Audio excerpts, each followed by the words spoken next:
A mediados del año 2018 entré a dedo a uno de los rincones más remotos de los Himalayas para conocer una etnia que para muchos es solamente un mito.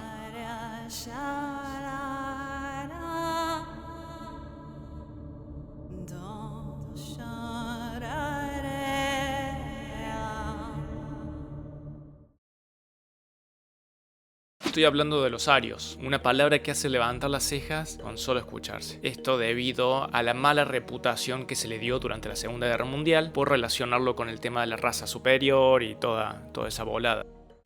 Bueno, hoy les voy a estar contando lo que fue mi experiencia personal al conocerlos, su origen, el tema de la raza superior, de dónde viene y hasta un dato que ellos mismos me compartieron que lo hace bastante bizarro y que más adelante les voy a contar. Bueno, los pongo un poquito en contexto. En ese momento yo estaba viajando por el norte de los Himalayas, de la parte noroeste de la India, en una región que se llama Ladakh. Yo justo estaba viviendo en un monasterio tibetano, viviendo fue porque fue un periodo de una semanita aproximadamente, y ahí mismo los monjes fueron lo que me contaron sobre el Valle de los Arios, a una distancia aproximadamente de unos 30 o 50 kilómetros de donde yo estaba, en el monasterio este. Ahí nomás agarré la mochila con lo poco que tenía, bien liviano, y me fui a dedo hacia este valle, hacia el Valle de los Arios, para ver quiénes eran estas personas. Los arios, o también llamados Brokpas, son esta etnia que habita diferentes partes de la región de Ladakh, de la parte más cercana a la frontera de Pakistán, entre las aldeas de Da, Garkone y Dachlik. Y hay algunos historiadores que dicen que estos podrían ser los últimos vestigios, los últimos descendientes de aquella legendaria raza aria que fueron prácticamente nómades y se movieron desde la Europa en ese momento, lo que hoy es Europa, hacia el Cáucaso y terminaron en lo que fue la parte norte y sur de la India. Y se dice que en este rincón, donde yo terminé viajando, es el último vestigio de los últimos asentamientos de esta gente, en la que de alguna manera no se mezclaron tantos con sus vecinos, que son los tibetanos y los indios, digamos. Entonces han mantenido su propia cultura y su religión, como así también su apariencia física. Son gente que tiene quizás ojos más claros, nariz un poco más grande, la piel un poco más clara, más tirando hacia lo europeo o a lo caucásico.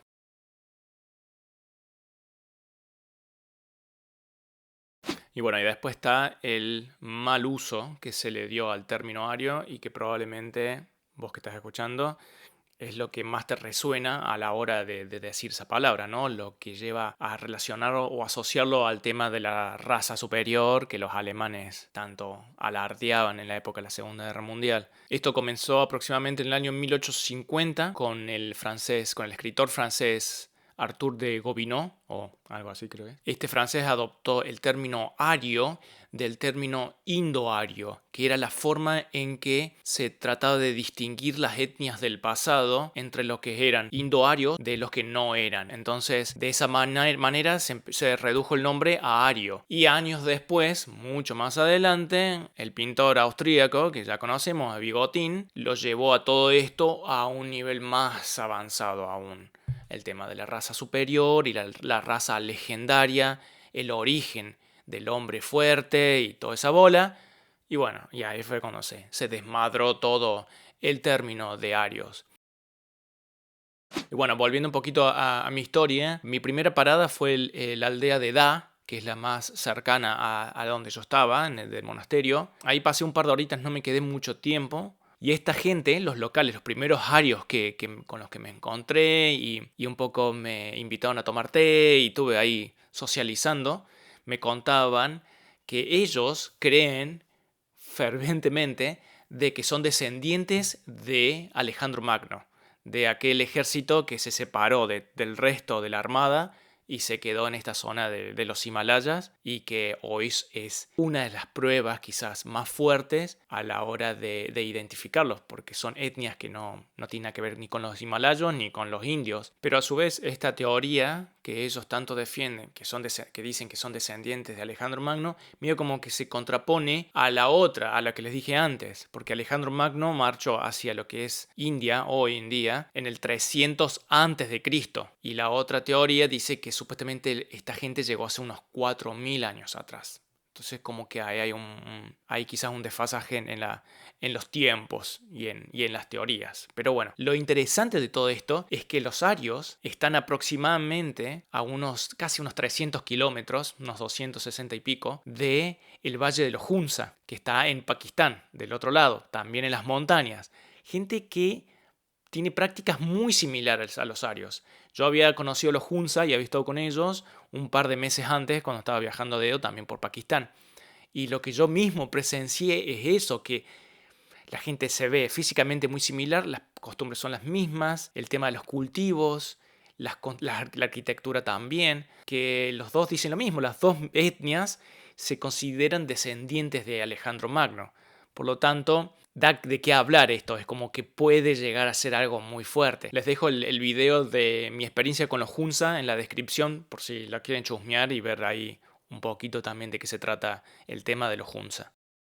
Después de quedarme un poquito en la aldea de Da, me fui a dedo también hacia el siguiente poblado que se llama Garcone, que es la aldea más grande del Valle de los Arios. Y ahí ya me empecé a encontrar con mujeres que llevaban arreglos florales en la cabeza, como en sombreros o en vinchas, y con los que me puse a hablar también. Y ahí me empezaron a contar, son gente que está muy conectada a la naturaleza, la venera a la naturaleza, es más, su religión está conectada a la adoración a la luna, al sol, a los elementos, y por eso el tema de los arreglos florales en la cabeza es una conexión a lo natural y también tiene una connotación espiritual que, según ellos, el tema de los colores y las flores alejan a los malos espíritus y protegen el hogar.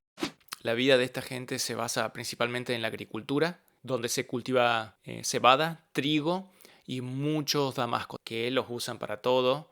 Lo usan principalmente también para sacarle el aceite a los carozos, que también se comercializa a muy buen precio en el mercado. También se los deshidrata.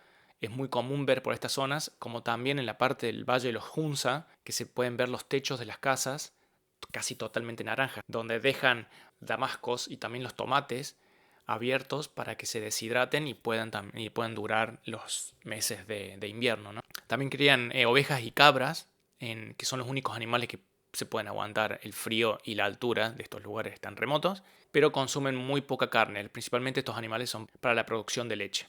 Su arquitectura se basa principalmente en el uso de piedras y madera para construir paredes en las casas, pero de un tamaño importante. Son fortalezas miniaturas, son todos búnker que les ayudan muchísimo a resistir el frío cruel que hace allá arriba, ¿no? Imagínense, el techo del mundo, gente.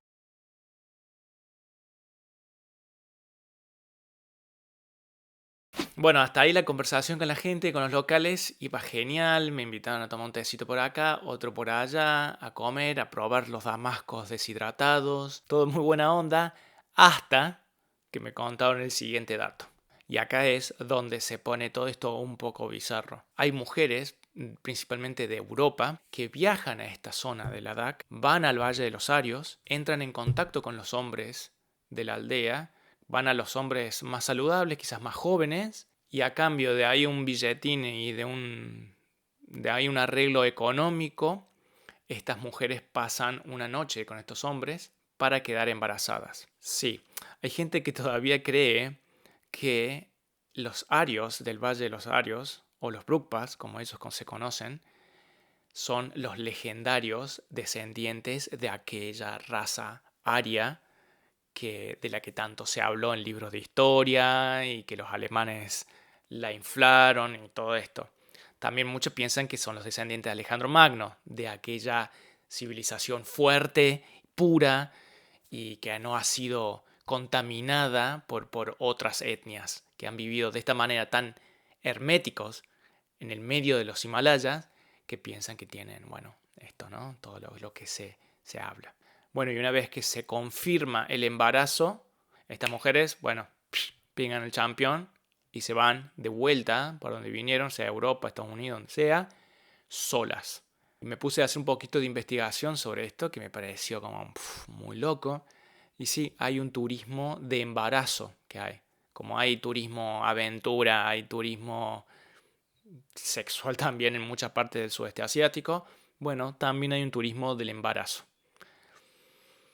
Querer o reventar gente, estas cosas siguen pasando en el siglo XXI y hay gente que sigue pensando estas locuras.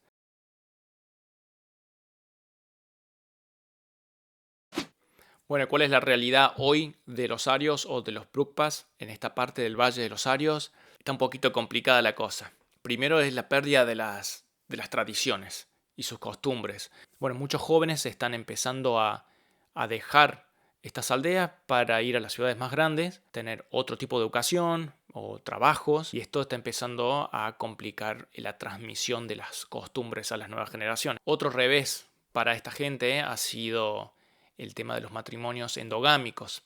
Anteriormente, esta gente se mezclaba entre ellos, entre miembros de diferentes aldeas, y hoy el gobierno de la India ha prohibido eso, y eso como consecuencia empezó a llevar a una disolución de ese linaje que viene de hace, no sé, milenios. Pero bueno, a pesar de eso, hablando con ellos, me contaban que se sigue luchando para mantener estas costumbres, para pelear contra esas cosas que yo les dije recién, que todavía se puede mantener. Hay muchas fundaciones también que ayudan a esta gente a que se queden en esas aldeas, que continúen con sus tradiciones o que por lo menos se las pueda transmitir a las generaciones siguientes.